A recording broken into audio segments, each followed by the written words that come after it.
Hi guys, our book for today, The Wish Tree. It is written by Kyo McClear and pictures and illustrations are by Chris Turnham. The Wish Tree. Charles wanted to find a wish tree. His brother said, "There is no such thing." His sister said, "There is no such thing." But Charles said, "What do you think, Bogan?" And Bogan thought, surely there was such a thing.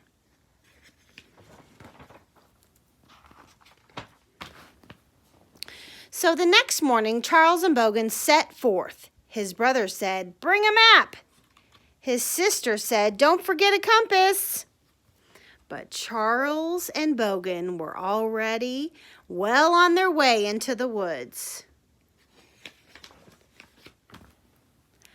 La-dee-da-dee-da-da-dee-da, sang Charles. Wish, sang Bogan. They had the whole day ahead of them, the whole day to find a wish tree.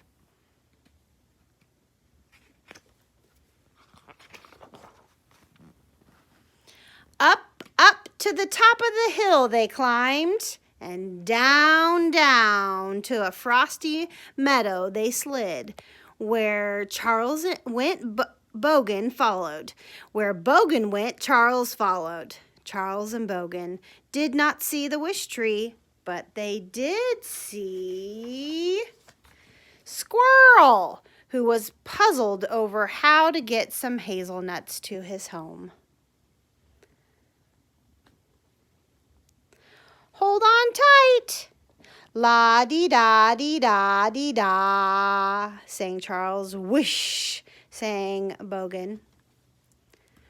So long, Squirrel." Slow, slow through the snow they went, and hush, hush, past Bear's Den they crept. Where Charles went, Bogan followed. Where Bogan went, Charles followed. They did not see a wish tree anywhere, but they did see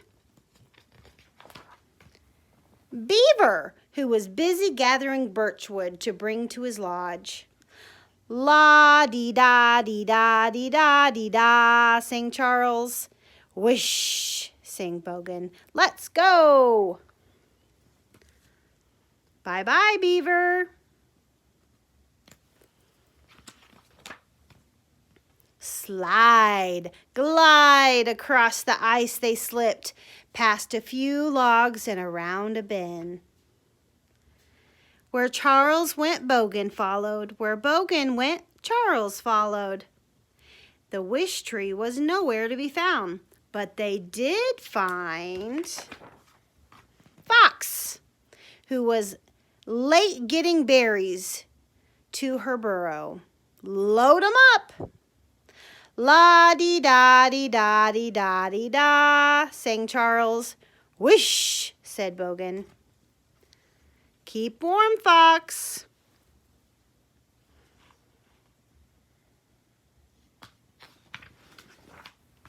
Now, they had less than half the day ahead of them, less than half the day to find the wish tree. "We may need to move a little faster, Bogan," said Charles.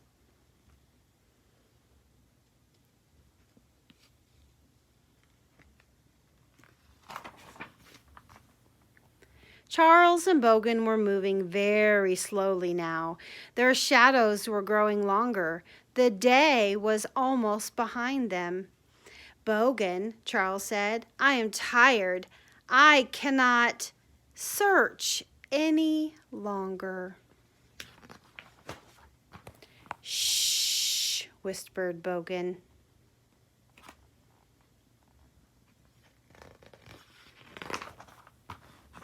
When Charles awoke, it was snowing. It was snowing on Squirrel, and it was snowing on Beaver, and it was snowing on Fox, and it was snowing on everyone. For a moment, Charles could not see through the falling snow, but then he said, "Oh, look!"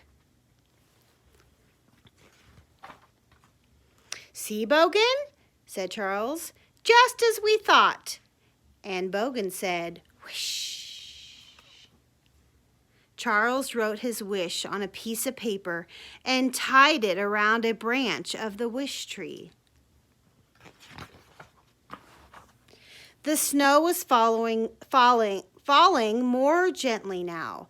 The animals had prepared a night feast with hazelnut souffle, a pot of birch tea, and biscuits made of berries. Charles and Bogan celebrated with their friends until it was time to be on their way.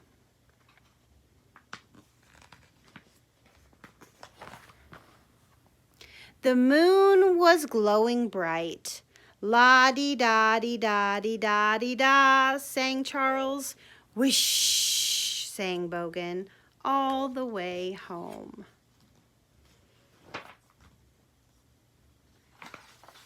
The end. The Wish Tree.